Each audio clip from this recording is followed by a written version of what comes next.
While never as popular as Gradius or R-Type, Taito's Darius series still managed to leave an impression on fans of side-scrolling shoot-'em-ups. Originally launched as an arcade game in the mid-1980s, it didn't take long for the seafood-themed shooter to find its way to the Genesis, Super NES, Saturn, PlayStation, and even Game Boy Advance. Now 30 years after it invaded arcades, Dejica is hoping to resurrect the long-dormant franchise with Dariusburst Chronicle Saviours on PlayStation 4, PS Vita, and Steam.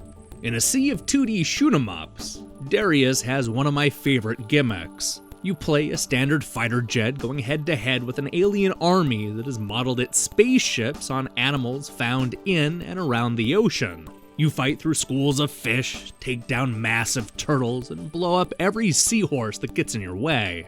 Not even Red Lobster is responsible for this much seafood carnage. Dariusburst Chronicle Saviours is a compilation of sorts, packaging together two very different ways to experience this classic shoot-'em-up.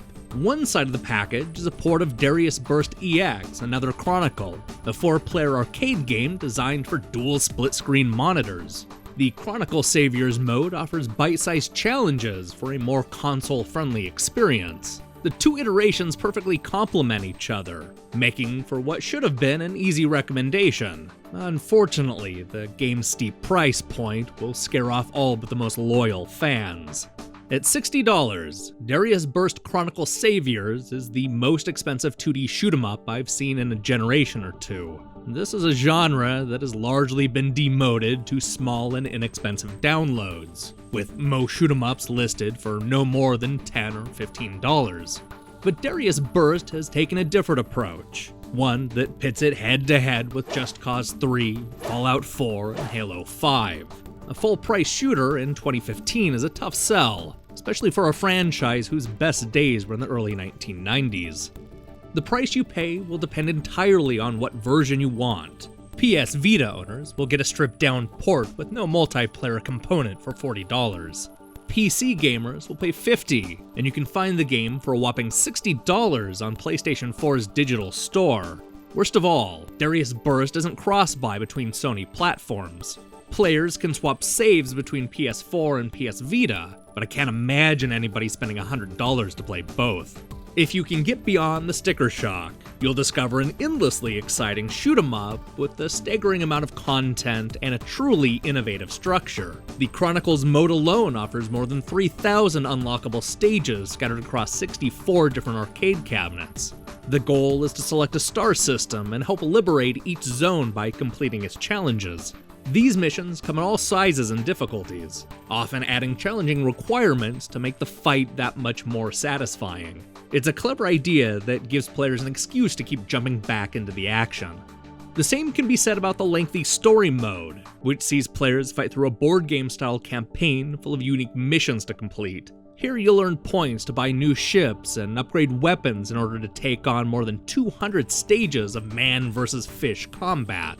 Some missions will be all about the boss rush action, while others simply want you to survive wave after wave of attackers. Most missions boil down to a handful of action stages and a couple of boss fights, all to be completed with only a couple of lives.